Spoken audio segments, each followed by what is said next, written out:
Good afternoon, everybody. I'm Paul Bridges, the Chair of Communities in Bloom, and I'd like to welcome you to our 5th webinar of the 2020 Communities in Bloom Special Edition.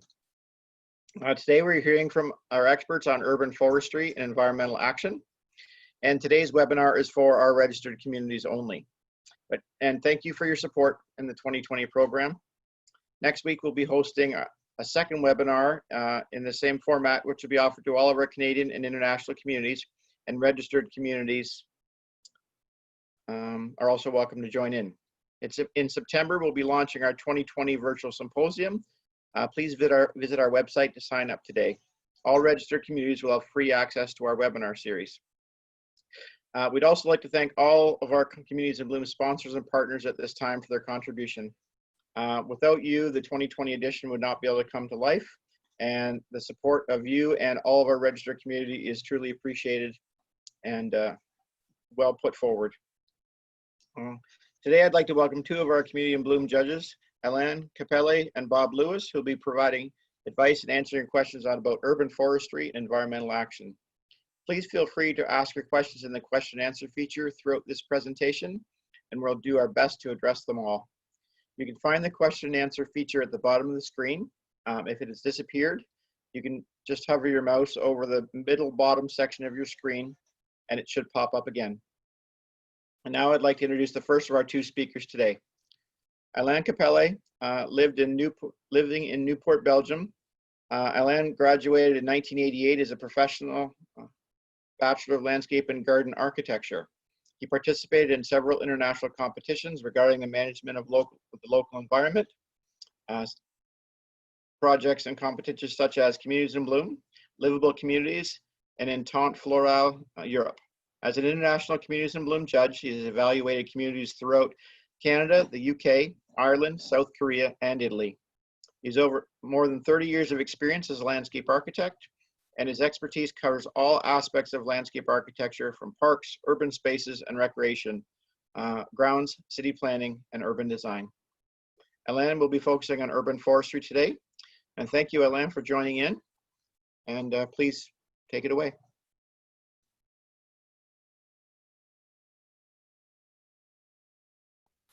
Alain, you're still on mute, just for reference. Thank you.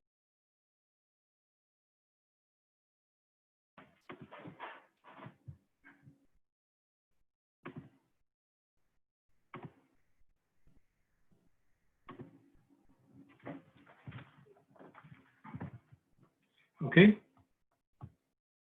Thank you, Paul.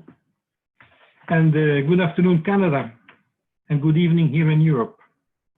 The urban forestry criteria is all about trees, and 175 evaluation points out of the thousands that can be earned during the judging tour. As you all know, the other criteria for the evaluation are tidiness, environmental actions, heritage conservation, landscape, and floral design. Whether creating a garden, a green space, planting a street or a park, tree placement should incorporate thoughtful design and management to combine all elements into a logical, functioning, aesthetic green space. So let's start with a short overview of the criteria in this section. Urban forestry includes all the efforts made by the municipality, business and institutions, but also residents with regards to written policies, bylaws, standards for tree management as selection, planting and maintaining, long and short-term management plans, tree replacement policies, tree inventory, integrated pest management, heritage, memorial and commemorative trees. This is very important. So let's start with municipality efforts.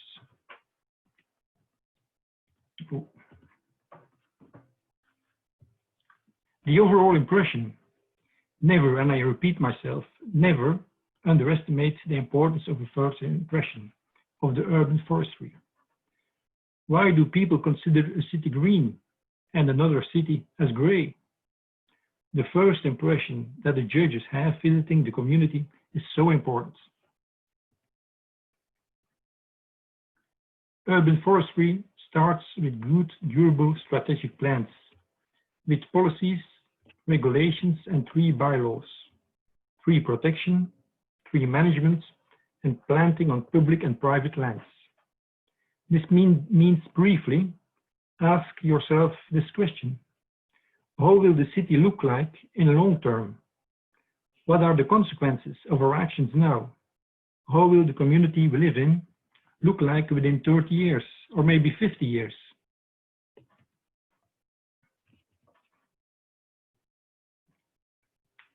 The urban forestry plan covers design and inventory management, including the integration with an overall green infrastructure landscape plan, and measures to preserve, protect, manage, and expand overall tree inventory, including woodlands.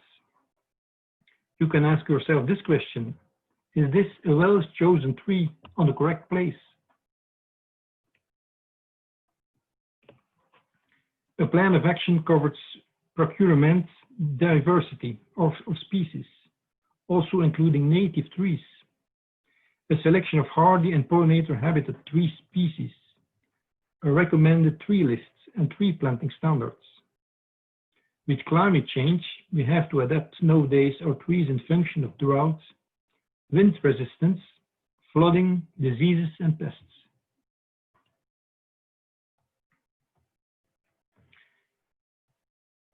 Integrated pest management and plant healthcare are plans of actions for invasive pest detection and control, information on current infestation and diseases.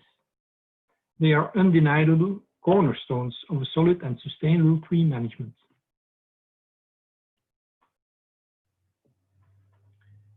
The public information programs provides information on good planting techniques, watering, pruning, best practices, and maintaining programs.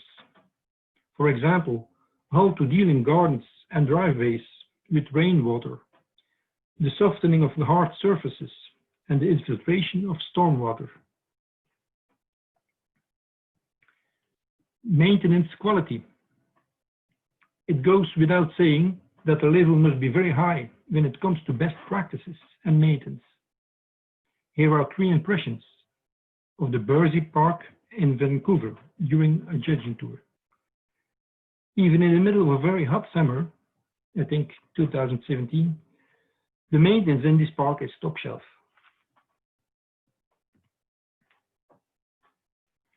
Qualified resources. Again, it goes without saying that the quality of urban forestry depends on qualified personnel. And this includes also seasonal staff and qualified experienced contractors.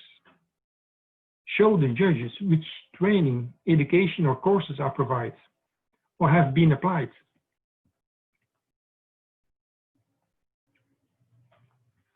In addition to the municipalities, efforts of businesses and institutions are also essential in the urban forestry criteria.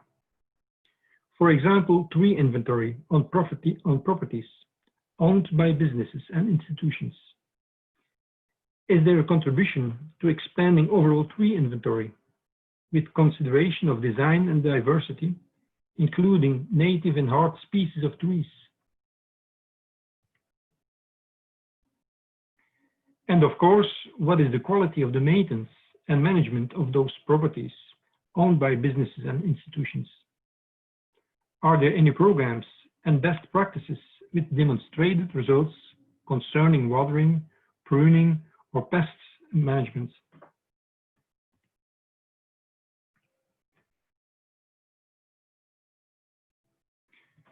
Third pillar are the residents. How do residents contribute to expanding overall tree inventory and tree planting actions, also with consideration of design and diversity, including native and hardy species of trees on residential properties? And again, what is the quality of the maintenance and management of those actions by residents? Are there programs and best practices with demonstrated results concerning pruning, watering, or pest management. The common thread through all criteria is participation from all. This includes also elderly, children, youth, and so on. Tree planting and conservation programs such as Green Streets Canada, Arbor Day, Maple Leaf Day in Canada, and other national or international tree planting actions and maintenance programs and activities on public lands, including promotion and organization. Garden societies, schools, allotments, communal gardens are indispensable in this judging section.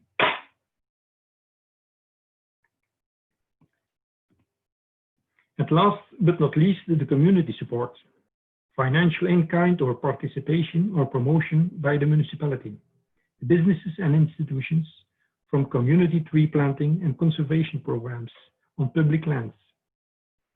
Show the judges which resources are released and what the efforts of volunteers are. And moreover, how are those volunteers rewarded? This is so important. So I have tried in short to explain a bit more about the urban forestry criteria in this brief presentation. And we wish everyone the best of luck with the next evaluation. Thank you all for attending this, and over to Paul. Thank you.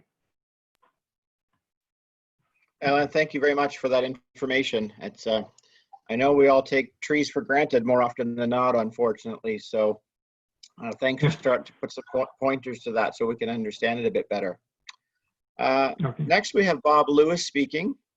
And Bob is retired from the National Capital Commission, NCC, in Ottawa, where he was the Director for Capital, Urban Parks, and Green Spaces. Bob's first career was in the Canadian Forces as a military engineer, where he served in various locations across Canada as an Army Combat Engineer and Military Public Works Director. At the NCC, Bob was responsible for the management of federal urban lands, including pristine parks, urban forests, naturalized areas, parkways, Parliament Hill grounds, federal office sites, public outdoor recreation facilities, including the Rideau Canal Skateway, which is the world's longest skating rink. In addition to that, he took care of 16 acres of flower beds, including more than 500,000 tulips and 200,000 annuals every year. Bob has been associated with Communities in Bloom for over 20 years, a national judge for 18 years, and also a member of the current board of directors of Community in Bloom, and also a past national chair. Bob, thanks so much for joining us today, and please take it away. Thanks, Paul. Thanks, Alain. It was a great presentation on our important urban forests. It's an honor for me to present this topic today. It's a topic that's become very high profile in the past decade. The purpose today is to go through the evaluation criteria for environmental action and highlight the areas being evaluated and what the judges are looking for. So first of all, what is environmental action? When people think about the environment, they think of green spaces or trees and forests and ecosystems and wetlands. Well, that's not exactly what environmental action is about in our criteria. Green spaces is covered in landscape criteria. Trees and forests are covered in urban forestry, as Alain just went through. And ecosystems and wetlands are covered in the natural heritage criteria. So just what is this environmental action? Well, as an overview, it's the efforts on the part of everybody in the community, all aspects of the community, to minimize the impact of human activity on all elements of the environment. And I think what we're looking at here is illustrated in this Pogo cartoon that came out on Earth Day in 1971.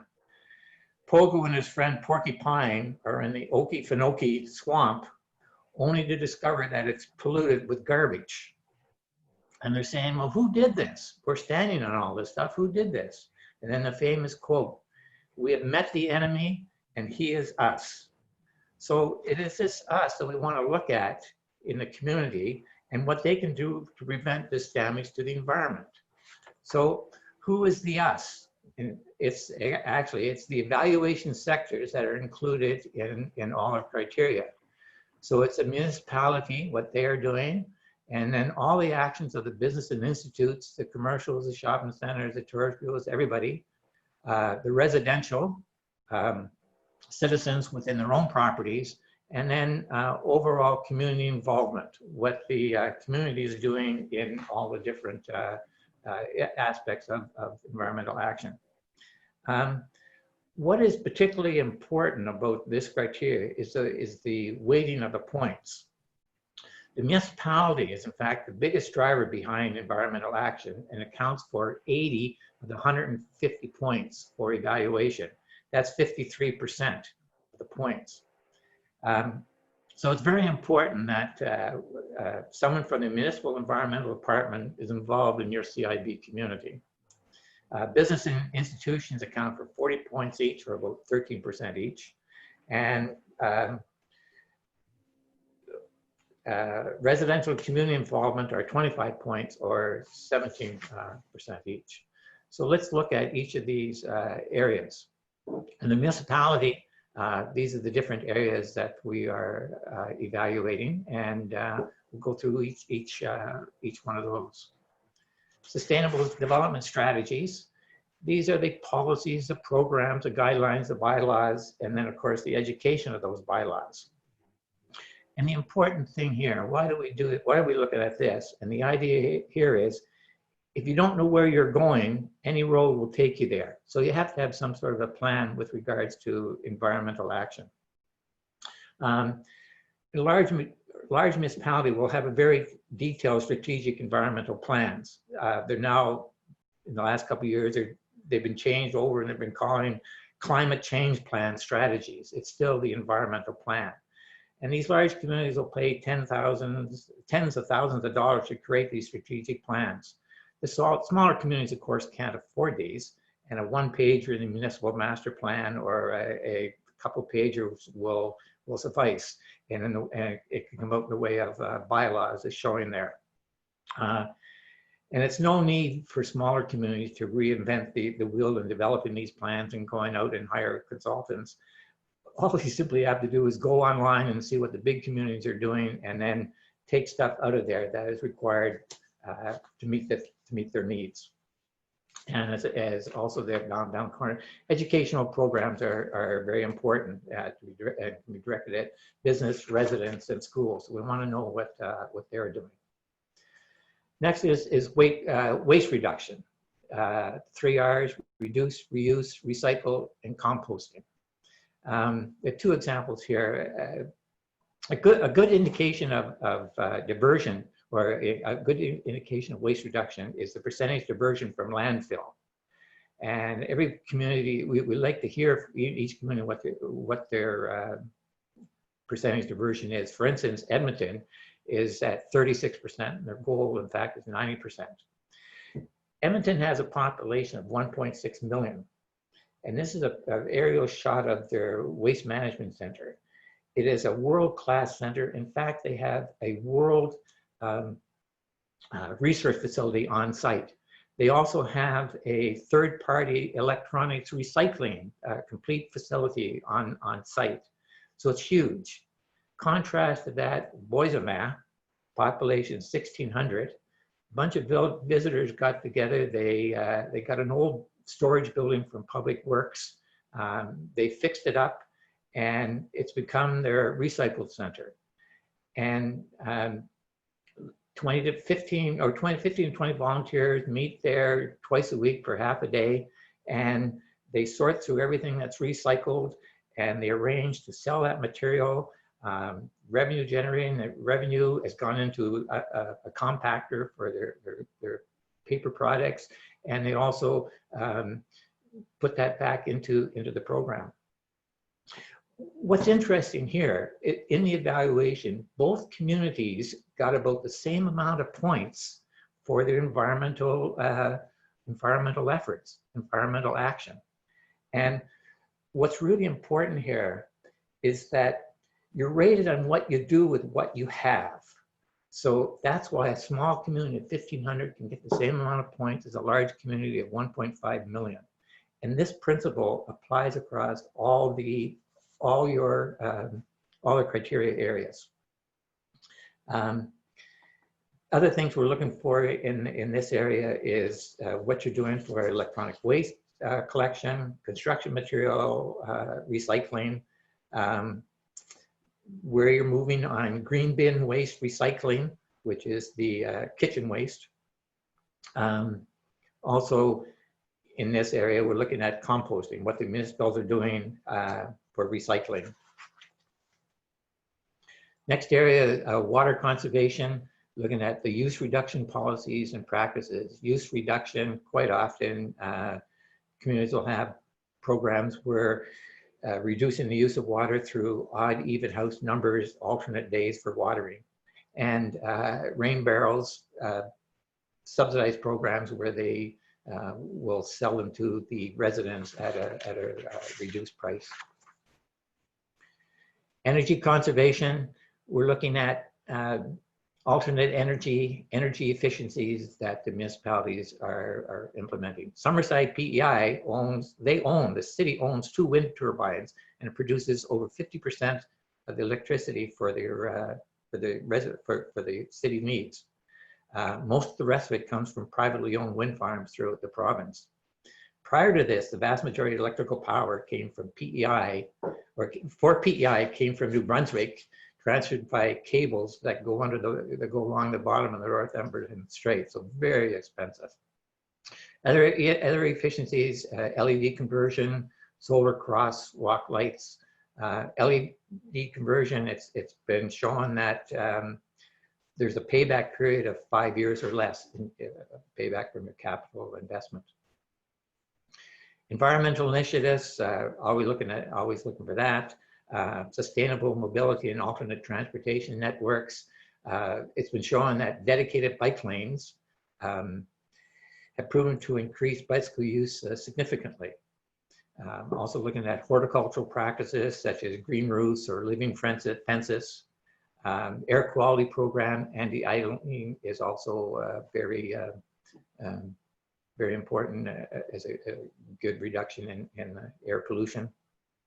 Very innovative idea that I saw on one of my tours was in Holland, Michigan. They had surplus water from their coal and oil or coal and gas fueled municipal electrical power plant.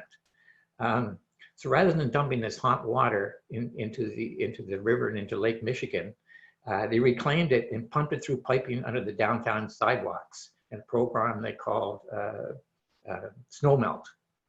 And this helped reduce snow removal costs in the winter. It facilitated shopping, which was a great boost to the economy and to visitors in the winter. And as I mentioned, it also reduced pollution and avoided having to treat the hot water before distribution. They did a cost analysis on this, and actually it was a positive effort. So that's just a great example of an environmental initiative.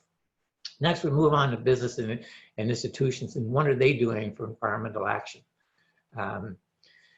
The things that we're looking at is very similar to what we're looking at in the municipality, what they're doing for recycling. Recycling, of course, in business and institutions is an issue because many municipalities do not have bylaws in recycling at commercial facilities and in high-rise apartments. And a lot just gets simply is taken to the landfill. So we're looking at what the communities are doing to counter that.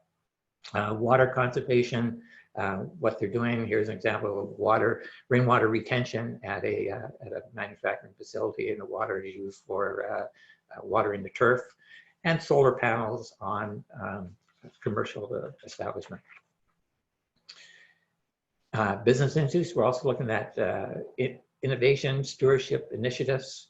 LED is becoming the municipal standard and is being adopted by a lot of commercial institutions also in their building. This example of a green roof, excuse me, on a manufacturing plant. Just some innovations. So we're looking at what business and institutions, their participation, what they're doing. We're also looking at residentials and their participation in environmental effort. Again, it's the same sort of things. What are they doing for the 3 Rs? one of the aspects we like to hear there is the participation rate of the residents in the recycling. For instance, Edmonton boasts they have a 90% of their households, residential households, participate in recycling. So we like to hear that sort of thing. Backyard composting, how many people are involved in that? Water conservation. Again, what are they doing on your own residential properties? A rain garden is a great source of pollution control, filtering out the water. Water diversion conversion. There's no additional watering required for that garden or even a lot of the turf around there. Rain barrels, again, of course, is another great way to conserve and recycle water. Last area we look at is community involvement. As Alain mentioned, this is in every criteria, and it's getting what the whole community is doing as collectively for environmental action. And we're looking at these three different areas. So first of all, in civil action, how is the public getting involved in public forums, policy development, environment planning, open house? Are the residents in the community involved? Do you have an environmental issues committee? Most municipal councils will have environmental committees composed of interested citizens, or citizens can form their own committees to lobby and advise city council. So what are they doing in that area? Public participation activities. What is the community as a whole doing for different activities? One example is Hannah, Alberta. Hannah, the home of Nickelback, for those who are familiar with Nickelback. Anyways, they have a rummage sale twice a year where they encourage residents to donate goods that they would normally probably throw in the garbage, but these goods are recycled to a neighbor for reuse. And the profits from that, from their two rummage sales, it works out to about $20,000 a year, which they donate to the hospital. Composting workshops, another activity. And these can be done by the city, the CIB committee, or encourage a supplier like Home Hardware or a hardware store to do these. The last one is community support. And this is financial and or in-kind by all sectors and programs and activities. In Milton, we see a number of different local businesses financial contributing to Earth Day. In the Walk and Roll, this is another initiative where if you ride your bicycle to these stores, they'll give you a 10% discount. So they're all participating through in-kind. It also includes businesses rallying their employees to volunteer or participate in community activities.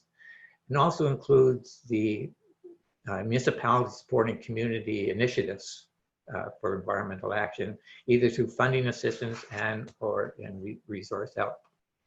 So in summary, environmental action is all about the efforts by the community in strategies, policy, programs, activities, initiatives to minimize the impact of human activity in all elements of the environment. And just one last item, what is really the importance of environmental action for local CIB community? Well, if you look at it, all aspects that we covered here in environmental criteria will be included somewhere in the municipal environmental plan. So there's a crossover there. It helps build upon social climate change and protection of the environment. It's also a non-political means to get the entire community involved in climate change mitigation tools and action. It motivates the community for continuous improvement. And the bottom line, all these actions will help improve the quality of life in the community for the community, which is the vision of Communities in Bloom. So this environmental action provides great justification for getting support for your community to participate in CIB. And now, open for some questions. That's great. Thanks so much, Bob. Just shows that every single action that all of us take individually can add up and make a big difference in a community. So points well taken. Thank you. Again, I've got some questions that have come in from earlier today. If anyone has a question and they'd like to bring it forward, please go down to the question and answer section, hover over the bottom middle of your screen, and you can put it into the chat format. I'm going to start with Rachel Brown from Trail BC, and she's got a couple of questions that were sent in earlier I think are great, and Alain or Bob and or myself could step in to answer some of these. First question is, our downtown trees are suffering from lack of water. They have concrete or interlocking brick up to the base of the trunk, planted at street level. The trees that are 20 years or younger are dying off, and they've been removing trees every year as they fail. And some points you brought forward was removal of the interlock has been discussed, but it doesn't seem like a solution. The ground is tough, and the water would end up running off into the sidewalks. A water bag around the base doesn't seem to be sufficient. But what's the solution to dealing with urban street trees as they fail? Alain, you are muted. So are you, Bob. But if either one of you'd like to step in, I would be happy to. Well, I think the answer is already in the question, because they say the trees are paved just to the trunk. So, and in my opinion, that it's the reason why the trees die. If you pave the whole root area under the trees, no tree can survive that. You have to remove all the pavement or bricks, and in a way that it can be rainwater or warmth or to the 3 feet.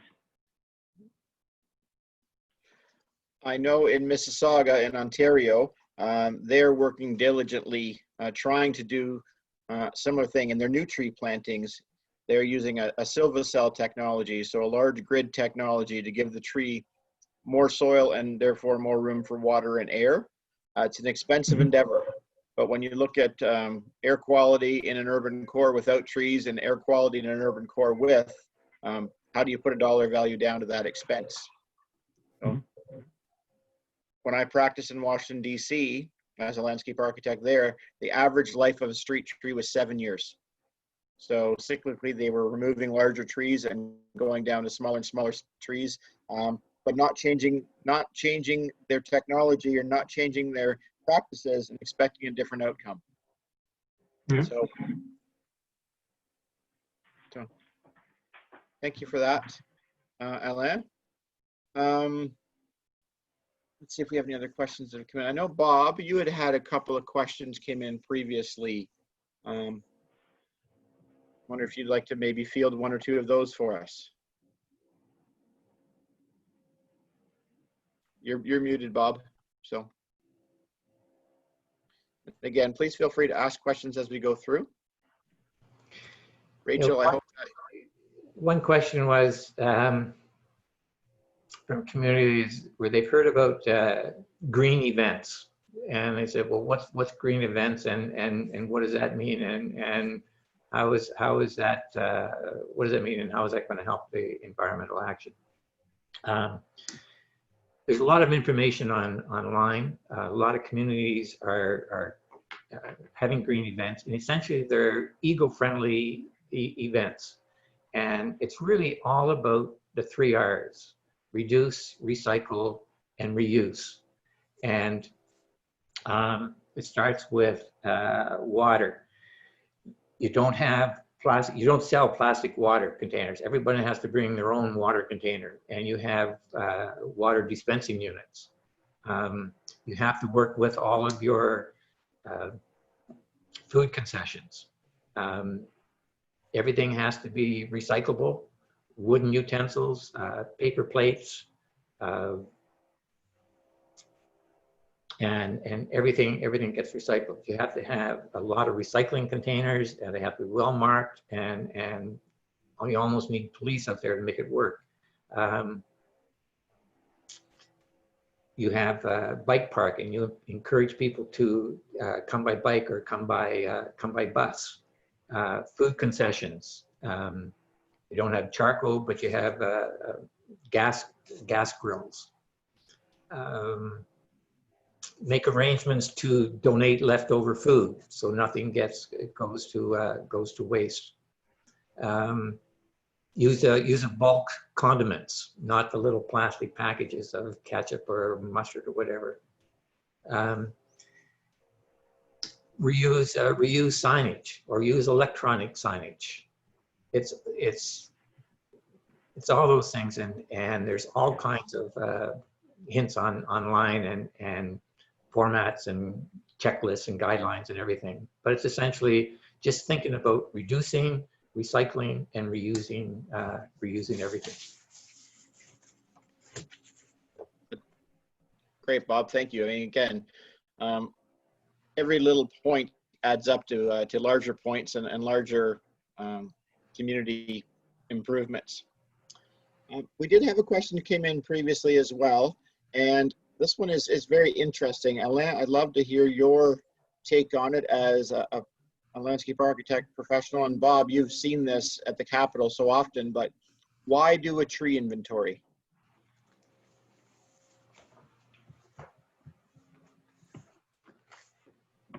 So from a small community perspective, they're time consuming and can be expensive, but what are the real big benefits? Well, I'm convinced that measuring is knowing. If you know how many trees you have, in how old they are, in which condition they are, then you can do a correct tree management. Without that knowing, isn't it possible to have a healthy tree management? Yeah. Measuring is knowing. Bob? Yeah, and one of the really important things that was mentioned is having diversity.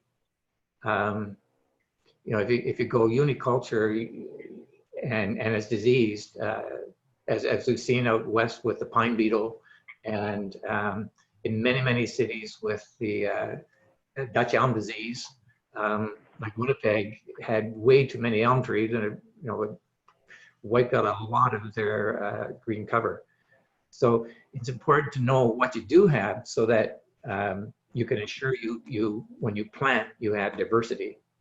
And also doing the inventory, knowing the condition, you can plan your timely replacements for trees. And also knowing your inventory, you can use that as Ellen mentioned, measure. You can measure what your tree canopy is, and there's a lot of information out there on your ultimate size of your tree canopy, what your tree canopy should be for a community, and measuring and knowing what you have allows you to plan towards a goal of more a canopy. And I think I would add to that as well, the inventory done as well in a mapping process. So you could look at a municipality and see where stronger areas are, maybe where weaker areas are. Bob Iveson has texted in from England talking about good planning and targeting of scarce resources. So maybe with that mapping out, you could look at where some good target areas could be to start a reforestation or start some canopy infill in areas of a city that are really lacking. So thank you for that, those answers, gentlemen. There is some good software out there now where you have large amounts of trees, like a small forest, if you will. With a drone, you can do aerial survey, and it will identify your tree types. Wow, that's very interesting.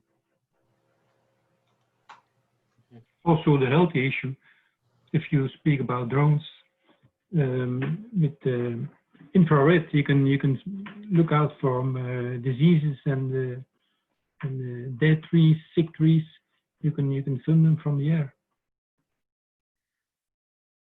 In a discussion the other day, one of our colleagues was speaking about they can also register moisture content in that canopy, which helps to assess the tree's health and how much retained water is within the canopy. So I think there's an awful lot of new technology out there that can really be of benefit to any size community. It's just a matter of we need to find more people that can supply those resources to us. Excellent. Bob, I think you had a couple of other questions in the background earlier.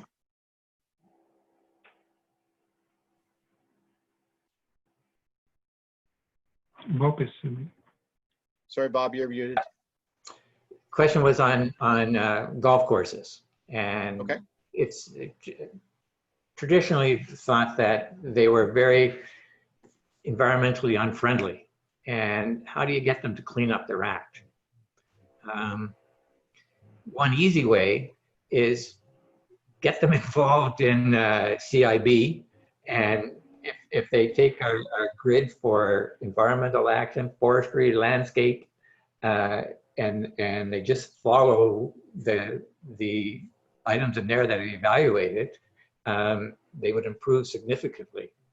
A more technical more technical way, if you will, is to register in the Audubon certification process. This is an international process. It's an environmental action, but it's specifically for golf courses to take environmental action to protect the environment and to preserve the natural heritage. And it essentially goes through the similar things that we have in Communities in Bloom. They look at environmental planning, wildlife management, chemical reduction, water conservation, water control, and education. All the stuff that we had covered, but this is an international recognition, international certification. And there's a lot of areas in there. It will cost the money, the golf course, but at the same time, there are economic benefits back from it, particularly in water conservation, quality control of water runoff. But also, it raises the prestige of the golf course. So that is an informal way of getting them on board and getting them more environmentally friendly. We're seeing something like that in Ontario, in Mississauga, for rainwater. They're having calculations done at the commercial level, and they're being now given a tax based on how much rainwater leaves the property versus how much stays on. To huge expense initially, but it's the different institutions are starting to take a look at this and realizing there are better ways to build parking lots, better ways to harvest water and keep it on site.